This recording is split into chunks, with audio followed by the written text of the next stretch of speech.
Hello everyone and welcome to Silverstone, where we have a world champion on the British GT grid this weekend, Jenson Button. Jenson, welcome to Silverstone, welcome to British GT. Now, your name has obviously been above the door of this team all season long, and I know from social media that you take an active role in sort of promoting the drivers and the whole project, the programme. But how much involvement do you actually have in the day-to-day running of Jenson Team Rocket Rjn? The running, not so much. But in terms of the team, I spend a lot of time talking to the team and the drivers. We do debriefs after every race. It's always great listening to their comments straight after a race when it's fresh. And for me, I've coming from a very experienced background in motor racing, not just in F1 but in other categories.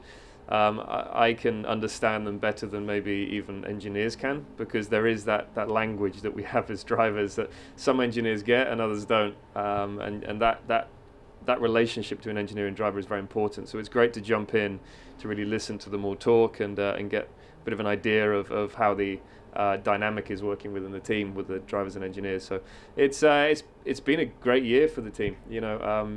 With this brand new car for us, the McLaren 720S, two new drivers in the team, both young, great talents. Michael O'Brien obviously came from GT4 last year, so a little bit of experience, but no experience racing in GT3 and no testing either for the season really. And James Baldwin, world fastest gamer last year, his first year in proper racing, in reality. So the guys have done a great job, and they've been unlucky in a couple of races and trying to get the car working in the wet. James has obviously never driven in the wet, so that was a new learning curve for him. But their feedback is very good, and they're progressing all the time, which is really good to see. And is it that sort of involvement that led you to wanting to take part in a race, or was it always part of the plan at some point you would either race with British GT or with the previous programme, which would have been GT World Challenge Europe? No, it was never a plan to drive the car. Well, this year anyway. The idea came about because of lockdown, I guess, and COVID. I haven't raced anything this year. My last race was November last year in Super GT in Japan. So actually, was it in Japan or was it actually in Germany when we raced in detail? I'm not quite sure.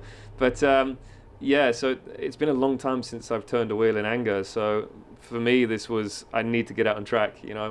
Once a racing driver, always a racing driver. I'm not just an F1 driver or a has-been F1 driver.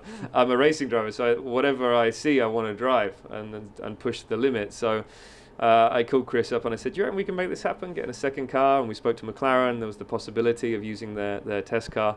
So this is like the first 720 that was ever built, I think, for racing. So she's done some miles, but everything's basically brand new on it for this race, which is great. And Chris, he hasn't driven since last year either. He was racing in Blancpain last season. So we're a bit fresh, we're a bit green. We did a test day last week, and it was raining, so I still haven't driven a GT3 car in the dry, so very limited testing, but we come to this weekend looking forward to the challenge, and really it's great having two cars in the team. We can share data and hopefully progress. As you mentioned, it was wet here a couple of weeks ago when you were around for that test, and we've got another test this afternoon ahead of tomorrow qualifying and obviously the race on Sunday. But you've driven a vast amount of cars in your time, well, obviously everything from Formula 1, LMP1, Super GT 500. How does, just from your first impressions in the wet, what is essentially in a production-based GT car compare to something that was built, a sports prototype or a silhouette racer or a single-seater? Yeah, exactly. So Super GT, to a lot of people, probably think it looks the same as a GT3 car, but as you said, it's a silhouette racing car. It's a carbon fibre tub that's actually made for racing, and those things are 10 seconds quicker than a GT3. So I've never experienced anything like a GT3, and I must say, in the wet, it was really, really good fun. I really enjoyed it in the wet. You could throw it around.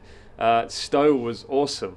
Carry a lot of speed and a little bit of oversteer through the apex, and you just carry that to the exit. So I enjoyed it in the wet. The dry, as I said, I don't know what to expect. The only thing that is a real issue for me is the ABS. I mean, you think it sounds easy. This car has ABS. I've never driven anything with ABS. You just hammer the brakes, but it just doesn't feel natural to me. So I jump in it, and I never want to get into the ABS. I'm a brake. I modulate the brake a lot. I modulate the pedals. Someone like Lewis Hamilton, he modulates the steering wheel, and he just brakes hard, accelerates hard. He does everything through the steering. I do it through the pedals. So getting used to ABS is really tough because I feel that I'm not in control of the car when I come to the apex. So that's the bit I need to learn before qualifying tomorrow. I was going to ask, because you were obviously known in your Formula One days for being a very smooth driver, had a very smooth driving style. Is that the sort of thing that's going to be conducive to getting a lap time out of a GT3, or do you feel like you're going to have to maybe change that style, maybe have to hustle the car a bit more to get a good lap time out of it? I have no idea.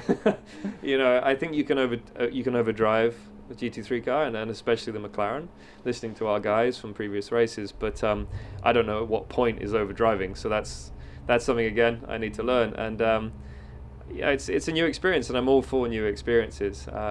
Hopefully, I can find something, a balance that works for me, because we want to do relatively good this weekend. We want to be challenging near the front.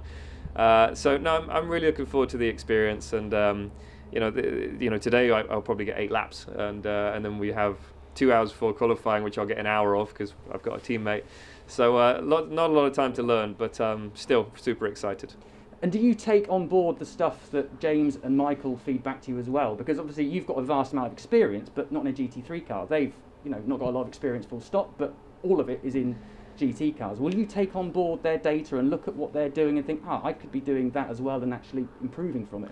Yeah, and obviously Bob and the whole team, Bob Neville and the whole team, know how to set up a race car, and they've done a great job, fantastic job with the McLaren this year. And the drivers' feedback is key, and when you sit down and listen to them, they know what they're talking about. They're very open with how the car felt as well, which is very important as team. Having a teammate, you need to share all of that data.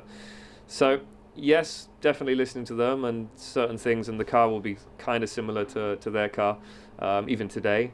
A few things that we've already changed just because we jump in it and we're like, hang on, that's not how it should feel for us. We're like the throttle pedal's too soft for us. We want to make it stiffer, and a few other things. So you always want to tune things to feel a bit more at home for you before you head out the pits and experience the car at maximum speed. And expectations for this weekend. I mean, you've come here, you're not fighting for a championship, unlike a lot of the people on the grid, but you have no experience of the car. Obviously, you're competitive, you want to do well, and you are a world champion. So I guess there's a bit of pressure that comes with that as well. There is, and people from outside of sort of UK motorsport would probably think I'm going to come here and I should win. But it's a very competitive championship. Phil Keane led the race here in Blancpain last year, which is basically the world championship of GT3 racing. You've got people like Berman, is Berman actually racing? He is racing, yeah, Berman, who's one of the best GT drivers in the world in a Mercedes. Rob Bell, who I know from my karting days, he's basically the full-time test driver for McLaren, so he knows this car very well. The list goes on. Caldarelli is driving, who I know from Super GT as well, and so there's a lot of very competitive drivers out there, and I think the championship contenders are always going to be tough to beat. But I personally feel that the guys that haven't raced in the championship are going to be even more difficult. They got nothing to lose. I think Rob Bell, the Balfe car, is probably the favourite for the weekend. Yeah, McLaren went very well here last year. Just finally, the opportunity to race in British GT. It's your first GT3 outing ever. First time you're going to share the car with your great friend Chris. Does that pave the way next year to race again in GT3, be it in British GT or GT World Challenge Europe or wherever, and even potentially some of these sort of big marquee GT3 races? Are they on your horizon for next year, or is this just purely have a nice time, see where it goes? Well, the aim was to go out and have a good time and enjoy our racing together as teammates with our team. How many people get the opportunity to race with their best mate in their own team? It's pretty cool.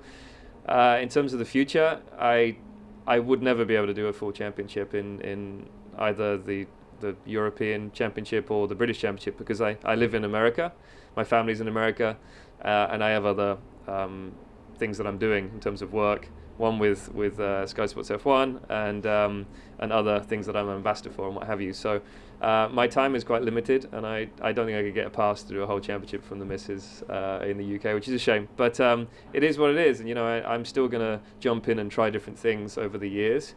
My main aim is to go to Le Mans and to race at Le Mans again, whether that's next year or the year after. I think the dream for us as a team is also to race at Le Mans, so that would be fantastic if I could race there with this team. All right, good stuff. Thank you very much, Jenson. Appreciate your time this morning. And you can watch Jenson on Sunday across British GT's social media, website, and of course on Sky Sports F1, the 3-hour Silverstone 500 gets underway at 12:50. Live coverage begins at 12:25. We'll hope to see you then.